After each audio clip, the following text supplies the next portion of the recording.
के अंदर काया पलट दी जाएगी। और इसी के साथ जो है मैं बात को खत्म करूं कि अल्लाह तुझको, मालिक तुझको, भगवान तुझको इल्म दे, इल्म कमाल दे, भगवान तुझको। जय हिंद, जय भारत। चुनावी माहौल है और चुनावी सभा है। यहाँ पे हम सबके लोकप्रिय नेता भिवंडी लोकसभा के अपक्ष भगवान सामने जिनका चुनावी निशान है जलाई मशीन, याद रखिएगा, सबसे हसीन जलाई मशीन, सबको देती है बेहतरीन जलाई मशीन। जलाई मशीन के सामने वाला बटन 20 मई को आप जब भी पोलिंग बूथ पर जाएं, आप जलाई मशीन के सामने वाला बटन दबाकर नीलेश भगवान सामरे जी को नहीं, अपने आप को कामयाब बनाए। जोरदार तालियां। आपके हमारे खासदार आ रहे हैं इंशाअल्लाह, मालिक ने चाहा तो, अगर ईश्वर ने चाहा तो हमारी जीत यकीनी है। और हम और आप मिलकर फिर 21 तारीख तक के हम और आप मिलकर 5 तारीख को उत्सव मनाएंगे, जश्न मनाएंगे।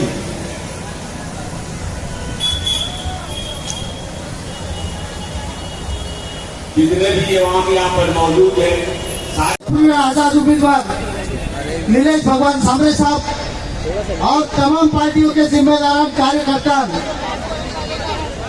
मंच के सामने उपस्थित मेरी मुस्लिम बहनें, गांव खेड़े से आए हुए हमारे सभी दोस्त, माताएं, बड़े भाई, सबसे मैं निवेदन करने के लिए केवल 2 मिनट आपके बीच में बात करूंगा।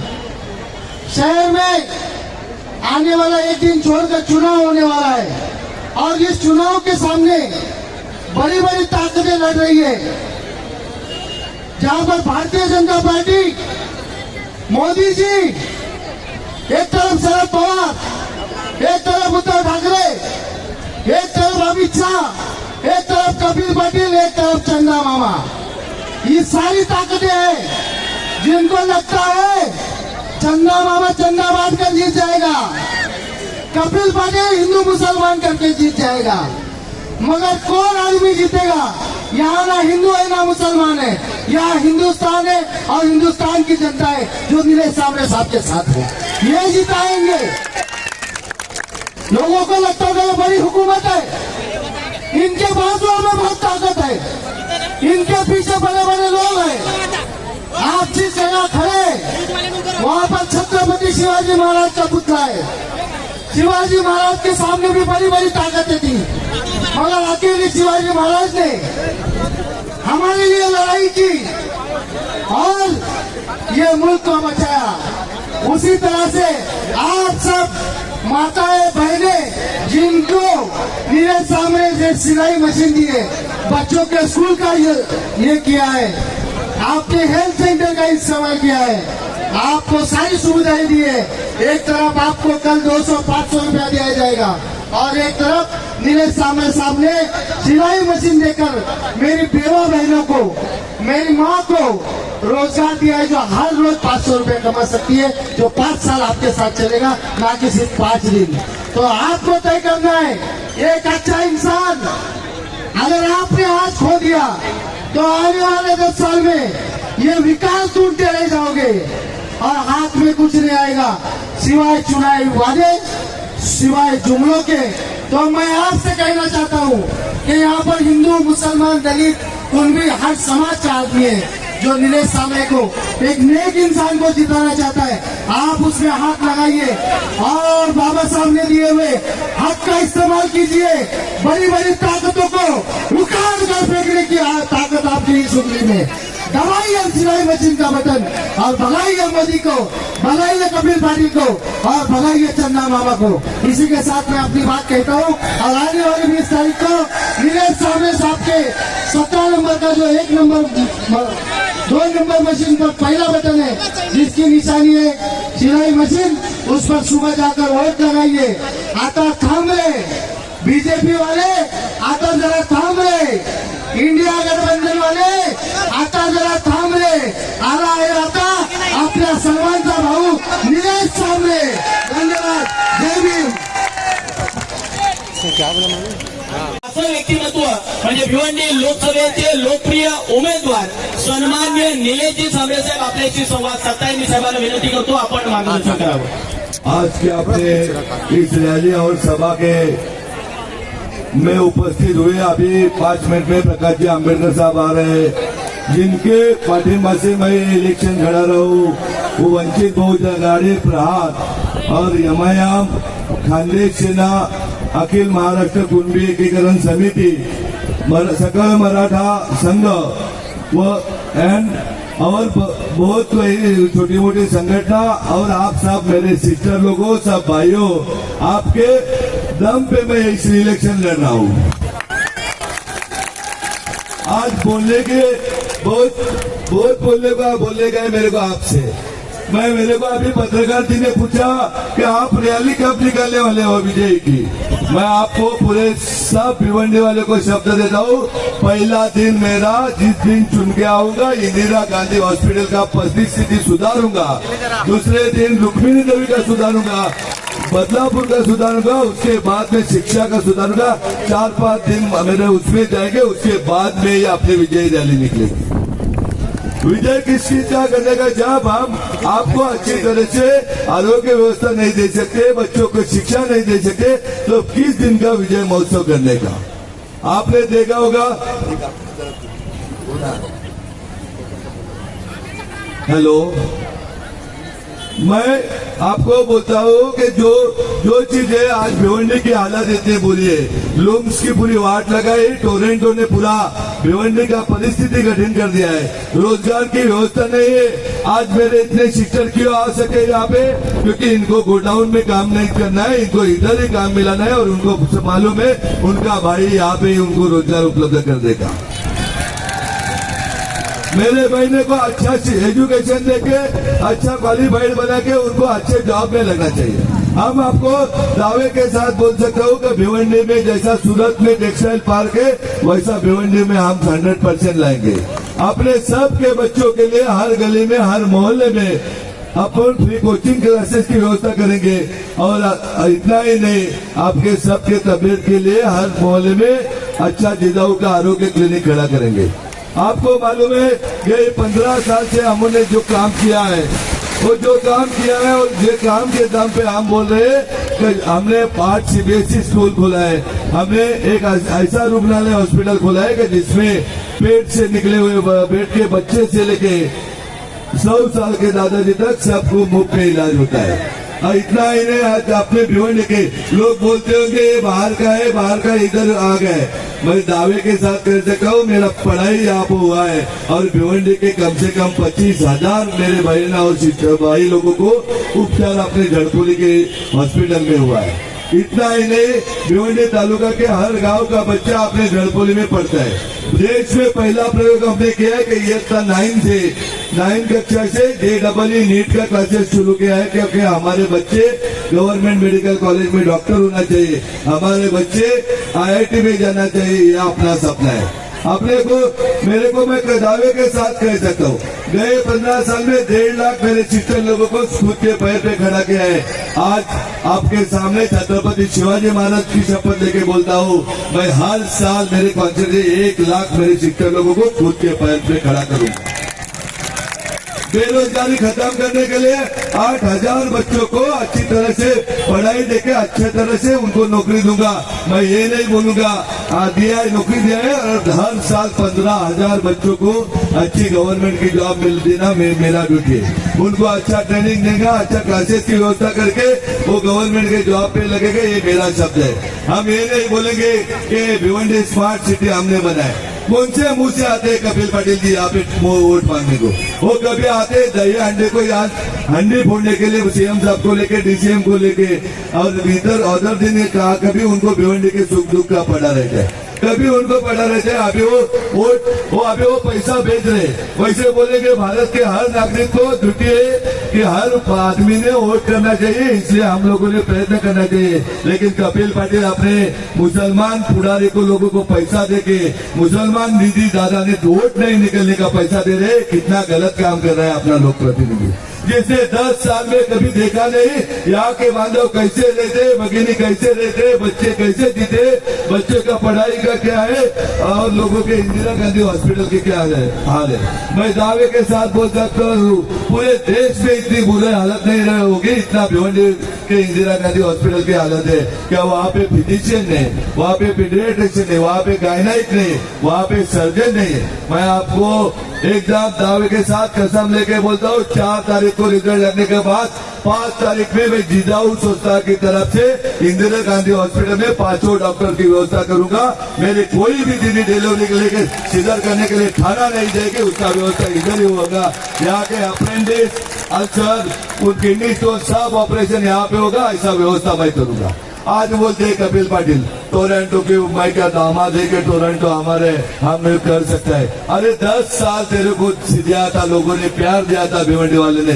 10 साल में तेरे को टोरंटो नहीं मालूम पड़ा क्या कैसे हमारे आपके घर में तो एमएससीबी का लाइट आता है, फिर भिवंडी वाले को क्या तकलीफ है। मैं दावे के साथ बोल सकता हूँ 2027 में एग्रीमेंट हो रहा है, उस एग्रीमेंट के विरोध करके मैं अच्छा जो कपिल पाटिल जी बीज का बिल भरते हैं वही रेट से भिवंडी में बीज मिलेगी। और जो कर्मचारी उसमें सर्विस में 10,000 11,000 उनको जो सस्ता आएगी उसमें उनको वही सीनियरिटी के हिसाब से काम दूंगा। मैं आपको दावे के साथ बोलता हूँ हम पेट भरने के लिए पॉलिटिक्स में नहीं आए। हमारा कोई पोता पैसे मांगने को नहीं आएगा, हमारा कोई भाई नहीं आएगा, या हम किसी के पास से पैसा नहीं मांगेंगे या मेरे सिस्टर किसी के पास से पैसा नहीं मांगेंगे। हम गलत काम से कुछ 1 रुपया भी नहीं कमाएंगे। हम करेंगे जैसा 7 मान से आप ही बोल रहा हूँ वैसे ही हम लोग आंख में आंख डाल के जीवन भर जिएंगे, ऐसा मैं आपको शब्द देता हूँ। आप लोगों को कभी झूठे पैसा क्या काम है। आज बाले कपिल पाटिल जी को मोदी जी ने भिवंडी नहीं डेवलप किया, भिवंडी लोकसभा ने डेवलप किया, लेकिन कपिल पाटिल जी जो 2014 में 10 करोड़ के मालिक थे आज 10,000 करोड़ के मालिक बना दिया मोदी जी ने। मोदी जी को लगा भिवंडी लोकसभा ही विकसित हो गया ना। एक कपिल पाटिल क्या बड़ा होकर के भिवंडी लोकसभा व्यवस्थित होगा क्या। हम लोग कैसे जीते अभी दिखाएंगे उनको वोट देके कि आपने हमारे लिए नहीं देखा, अभी हम आपको भी हाथ नहीं देखा दे। मैं खारबाव में गया था 15 दिन पहले, तो वहाँ के सिस्टर लोगों ने मेरे को बोला कि हम लोग रेती का प्रश्न है वो उनके पास लेके गए कि इंग्रज का जमाने से हमारा रेती का लाइसेंस है, हमारा रेती का लाइसेंस निकाल के दो। तो हमें कपिल पाटिल जी बोलते ये मेरा प्रश्न नहीं है, ये राज्य लेवल का विषय है, मैं केंद्र सरकार का मंत्री हूँ। तो फिर वो दीदी बोली कि अभी आने दो उसको, इधर वोट मांगने का उसको दिखा दे, फिर हम क्या हमारा वोट का कीमत रहता है, ऐसा ही अभी आपको दिखाने का है। एक दूसरी बात है बाल्या मामा, जो राष्ट्रवादी कांग्रेस पार्टी का कुछ है ही नहीं। बाल्या मामा ने देश में सबसे ज्यादा विक्रम किया है कि पक्ष बदलने का। दूसरी बात है शरद पवार जी ने 90% राष्ट्रवादी ऑलरेडी बीजेपी को दे दिया है, खाली बीजेपी के साथ टाइप है क्योंकि कपिल पाटिल बॉन्ड उनका पिल्लू है और कपिल पाटिल जी को जिताने के लिए बाल्या मामा को खड़ा किया है और आपके वोट डाइवर्ट करने का वो काम कर रहे हैं। मैं आपको दावे के साथ बोल सकता हूँ, मैं वंजारपट्टी नाके पे भी बोला, आज भी बोलता हूँ, मैंने एक ही पार्टी से टिकट मांगा था, नेशनल कांग्रेस पार्टी, और नेशनल कांग्रेस पार्टी से मेरा फाइनल हो रहा था, लेकिन कपिल पाटिल जी ने कुछ शक्कत निकाली, उनका अवार्ड साहब के साथ कुछ कालेर में जमीन है, वो जमीन दोनों को मिला के दोनों ने रिंग बैठा, रात में 12-1 बजे वो अवार्ड साहब के बंगले में गए, लोगों ने फिक्स किया क्योंकि अवार्ड को भी राष्ट्रवादी भी बढ़ाने की नहीं है, उनको बीजेपी के साथ शिवसेना के साथ अपना रिलेशन बचाने का है, इसलिए अवार्ड ने आग्रह किया हमारे बाल्या को टिकट दे दो।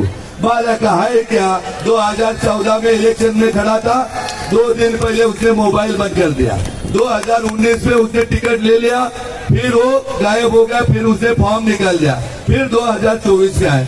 10 साल में कौन से गांव में क्रिकेट के मैच छोड़ के बाल्या मामा गए वो मेरे को दिखाओ। कभी यहाँ पे बाढ़ आई, बाल्या मामा है क्या, राष्ट्रवादी कांग्रेस पार्टी आई क्या, भाजपा आई, जिजाऊ भाई यहाँ के मेरे दीदियों को दादा के काम आई।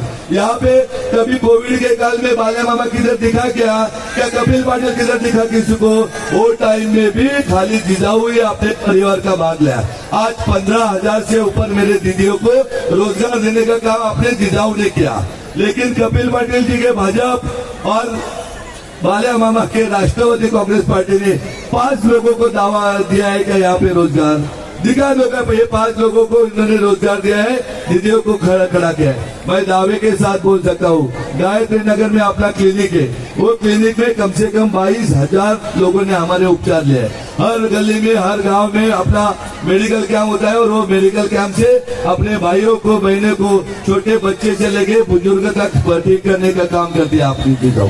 अपने को हर गली में फ्री कोचिंग क्लासेस देके अपने को पढ़ाई करने का है, नहीं तो इलेक्शन आता है फिर इंडिया आगे जाके मुसलमान लोगों को प्यार करने के लिए। यही शरद पवार जी ने क्या किया है आपने भिवंडी के लिए?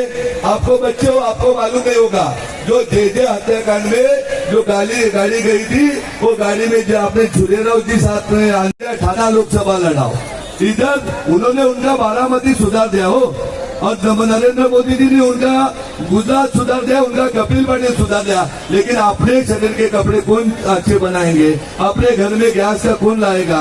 अपने लोगों को रोजगार कौन उपलब्ध कर देगा? अपने बच्चों को शिक्षा कौन देगा? वो भी देखना चाहिए ना दादा दीदियों।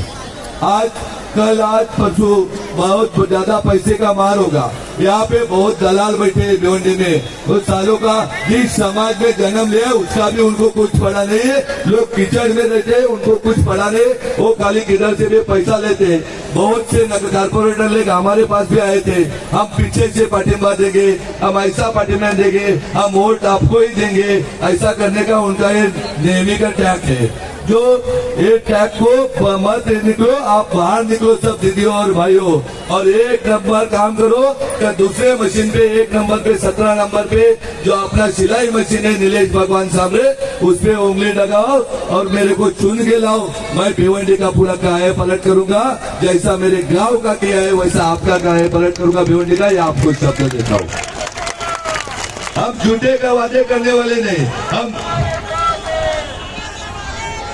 हम झूठे वादे करने वाले नहीं, झूठे कस्मे करने वाले नहीं। मैं दावे के साथ बोल सकता हूँ, मैं 15 लाख रुपए आपके अकाउंट में नहीं डालूंगा, लेकिन 15,000 युवा को नौकरी हर साल दूंगा, ये मेरी जिम्मेदारी। मैं 25 CBSE स्कूल आए हुए 2 ईयर में बनाऊंगा, उसमें 5 अल्पसंख्यक लोगों के लिए रहेंगे, 5 खाली गर्ल्स के लिए रहेंगे और 15 अदर सब के लिए रहेंगे। ऐसी व्यवस्था मैं करूंगा। मैं 100 जगह पे बंद पड़ने वाली कपिल पाटिल जैसे आरोग्य क्लिनिक नहीं करूंगा। अपने क्लिनिक दर रोज चालू रहेंगे, डेली चालू रहेंगे, ऐसे 100 आरोग्य क्लिनिक करूंगा, जिसमें आप सभी को मुफ्त में इलाज होगा, सबको अच्छी तरह से अच्छा चीज जा रहा है। मैं पूरा दावे के साथ बोल सकता हूँ, मैंने तो हर जगह पे बोला है, जिस दिन मैं खासदार बन गया 4 जून 2024 को, उसके 3 महीने बाद एक जो मेरी दीदी पेट के बच्चे से लेके गुजर गई, तो पहला मर्डर का खून का गुना मेरे ऊपर दाखिल करो। दूसरी बात है, दूसरा कलेक्टर म्युनिसिपालिटी के कमिश्नर पे करो। हमारा ड्यूटी है कि हमारे लोगों के अच्छी तरह से आरोग्य व्यवस्था करना। आज देश को स्वतंत्र मिलकर 76 साल हो गए, आज भी हमारे हर दिन 2 दीदियां मरती, पेट के बच्चे चले गए। हर रोज इस लोकसभा क्षेत्र में पीने के पानी की समस्या रहती है, रहने के घरों की समस्या रहती है, बहुत सारे समस्या को हम झेल रहे हैं। मैं ये नहीं बोल सकता कि मैं रात में पूरा हल कर दूंगा, लेकिन आपको शब्द देता हूँ 2-3 साल में मैं इस लोकसभा क्षेत्र का ऐसा चेहरा बनाऊंगा कि लोग भी देखते रहेंगे कि एक बंदा चुन के आया, अपक्ष चुन के आया, लेकिन जाति धर्म सबको साथ लेके एक अच्छा सिटी बनाया, लोगों के बच्चों की पढ़ाई का ध्यान दिया, लोगों के हॉस्पिटल का ध्यान दिया, लोगों के अदर व्यवस्था को ध्यान दिया। ये आप साथी लोग के बोलेंगे कि हमारे दीदियों को रोजगार दे, आपको शब्द देता हूँ। आपको बोलने के लिए बहुत सारे सब्जेक्ट है, मैं अपने एकदम 100 दावे के साथ बोल सकता हूँ। राष्ट्रवादी कांग्रेस पार्टी ने इस डिस्ट्रिक्ट में क्या किया है, इस लोकसभा में क्या किया है, कौन से मुंह से वो मत वोट मांगने का आते हैं। मेरे को मालूम पड़ा जयंत पाटिल जी और उधर बहुत मंत्री संतरी हमारे शाहपुर में आए, हमारे कुंडी लोगों को कल परसों इधर ये कौन सा रिसोर्ट है, सांग्रीला रिसोर्ट में कल 250 लोगों को बुलाया था। अभी भिवंडी में शाहपुर में जाके मीटिंग कर लेते हैं। कोई लोग इधर मुसलमान वोट कैसे मिलेंगे ऐसा कोशिश कर रहे हैं। जब कोविड आया, जब बाढ़ आया, जब ये लूम्स बंद बढ़ गया, जब टोरंटो का इतने बड़े बड़े मोर्चे निकाले, तब ये लोग जयंत पाटिल जी और ये लोग किधर थे दादा दीदी। तब उनको कुछ पड़ा नहीं पड़ता है। आज वक्त है खाली खुद का स्वार्थ देख के गाँव गाँव घूमते हैं। और ये फिक्सिंग मैच है, कपिल पाटिल जी का बी टीम बाल्या मामा है और दोनों मिला के वोट कटने का बाल्या मामा ने और कपिल पाटिल जी को जीत के लाने का इनका काम है। आज आपको अभी 5 मिनट में प्रकाश जी अम्बेडकर साहब आ रहे, तब तक प्रकाश भागरथ जी आए। मैं उनको रिक्वेस्ट करता हूँ 5 मिनट आप सभी को संबोधित करें। मैं आपको छत्रपति शिवाजी महाराज डॉक्टर बाबा साहेब अम्बेडकर की कसम लेके बोलता हूँ, मैंने जो बोला वो 100% सत्य बोला है और वो जो बोला है वो कमिटमेंट क्या है वो हर पूरा करूंगा, ये आपको वादा करता हूँ। सब दीदियों को, सब दादाओं को रिक्वेस्ट करता हूँ, परसों सुबह 7 बजे उठ के 7 बजे बाहर निकल के अपने 2 नंबर मशीन में, पहला नंबर 17 नंबर पे सिलाई मशीन में उसको वोट देके मेरा हाथ मजबूत करो।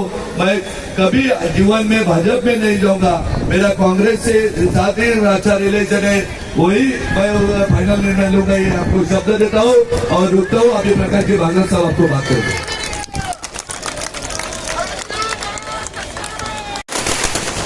ज्याचा अहंकार वाढलाय त्याला खाली बसवणं आणि शेतकऱ्याच्या पोराला विराजमान करणं हे देवाचं काम आहे। अशा प्रकारचं ज्यांचा अहंकार वाढलेला आहे त्याला खाली बसवण्याचं काम तुम्हाला येत्या 20 तारखेला करायचे असं मी आवर्जून सांगतो आणि येथेच थांबतो। जय हिंद, जय भारत। संविधानाचे शिल्पकार डॉक्टर बाबासाहेब आंबेडकर यांचे आप सबको यहाँ पे सलाम करने आई हूँ, बोलने आई हूँ। 1 महीने से मैं भिवंडी में प्रैक्टिकली लोगों से बात कर रही हूँ। सामने सर के बारे में मैं सिर्फ इतना बोलना चाहती हूँ कि जब पूरे बीजेपी में सब जगह हिजाब चल रहा था तो उन्होंने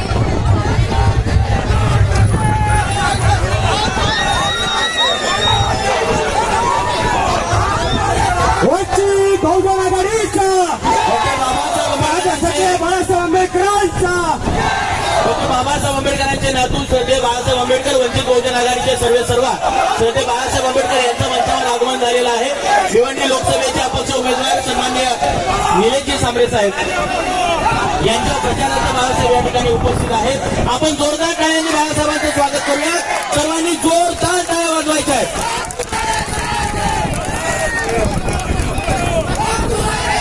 उपस्थित सर्वांनी बस चला, शांत बस जरा, बस खाली।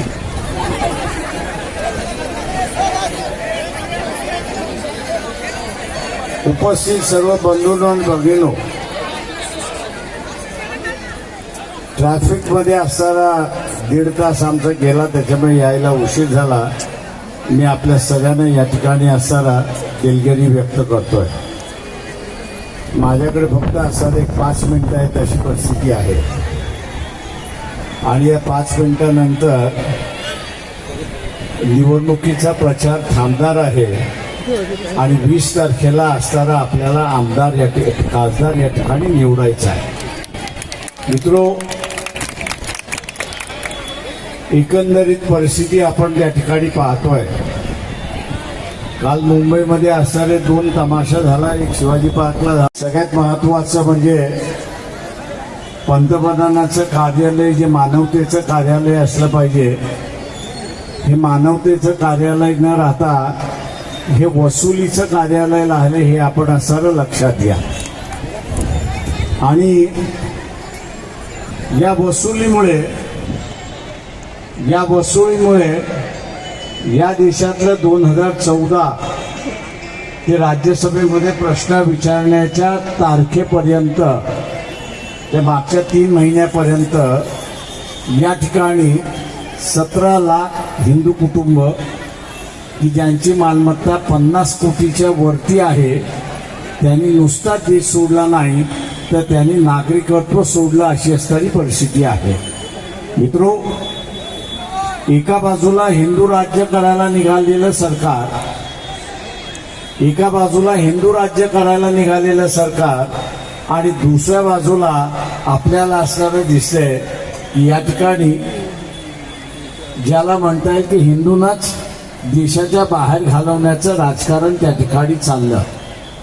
त्याच्यातले काही जण माझ्या ओळखीचे होते आणि म्हणून त्यांना असताना विचारलं की आपण देश सोडला हे मी समजू शकतो, पण नागरिकत्व का सोडलं? त्यांनी असं म्हटलं की नागरिकत्व सोडलं याचं कारण आम्हाला भारतीय कायद्यातून बाहेर पडायचं होतं. तर म्हटलं तुम्हाला भारतीय कायद्यातून का बाहेर पडायचं होतं? तर ते म्हटले हे सरकार वसुलीचं सरकार आहे. ईडी वापरते, सीबीआय वापरते, जीएसटी वापरते, इन्कम टॅक्स वापरते. आम्ही कमवलेली इज्जत ही मातीमध्ये मिळण्याच्या ऐवजी आणि आपलं सगळं बर्बाद होण्याच्या अगोदर आपण नागरिकत्व सोडा, आणि त्यांनी नागरिकत्व सोडलं अशी परिस्थिती आहे. मित्रो, तुम्हाला पंतप्रधान हा असताना मानवतेचा पंतप्रधान पाहिजे की वसुली करणारा पंतप्रधान पाहिजे, हे तुम्हाला आता ठरवण्याची वेळ आली आहे, असं मी आव्हान या ठिकाणी असताना करतो. दुसऱ्या बाजूस इथे सगळ्यात महत्वाचं जे आहे, आणि मुस्लिम महिला मला अधिक दिसतात आहे, त्याच्यामुळे असताना मी या ठिकाणी आपल्याला आवाहन करतोय की शरद पवार असेल किंवा उद्धव ठाकरे असतील, हे दोघंही इलेक्शन नंतर भारतीय जनता पक्षाबरोबर गेल्याशिवाय राहणार नाही, हे आपण असताना लक्षात घ्या. दोघांच्या चौकशा चाललेल्या आहेत, दोघांच्या चौकशा चाललेल्या आहेत, आणि दोघांच्या चौकशा चालल्या असल्यामुळे यांना पर्याय राहिलेला नाही अशी परिस्थिती आहे. आणि मग उद्या एनआरसी असेल, सीए असेल, हिजाब असेल किंवा औरंगजेबचा मुद्दा असेल, एनसीपीचा निवडून गेलेला खासदार त्या सभागृहामध्ये बोलणार आहे का? तर अजिबात नाही.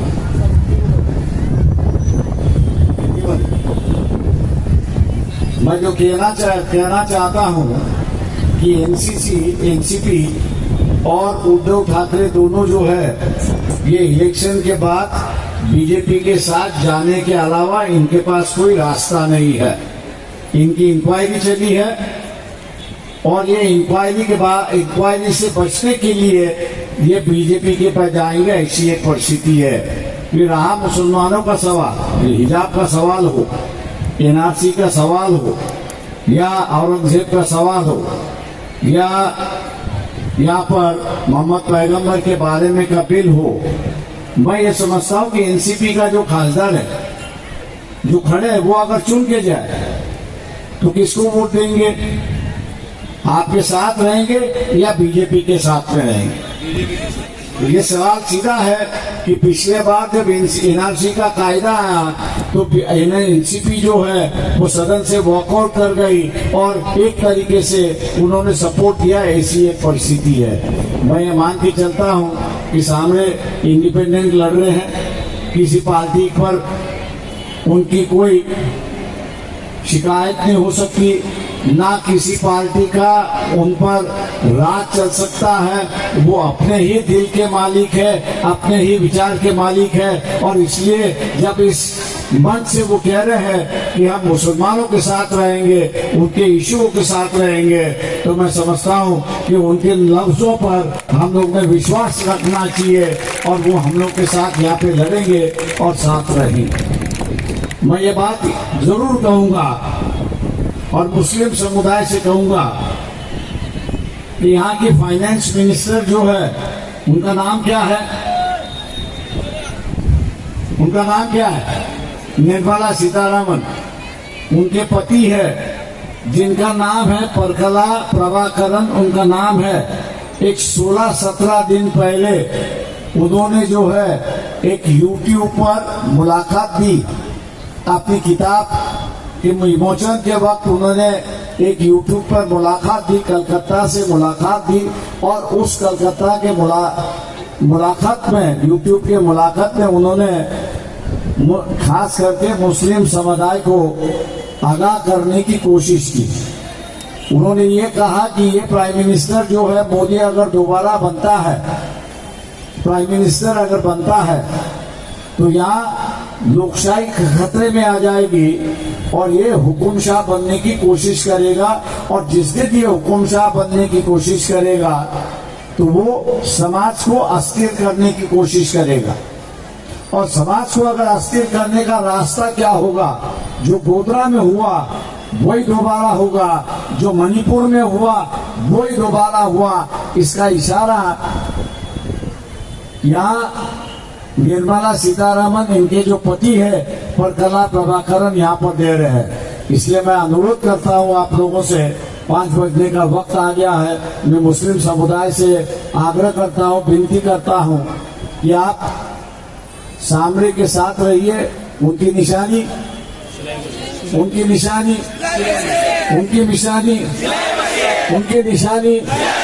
या सिलाई मशीन के सामने का बटन दबाकर आप उनको भारी वोटों से जिताइए। यही गुजारिश करते हुए मैं आपसे रजा लेता हूँ। अल्लाह हाफिज, जय हिंद।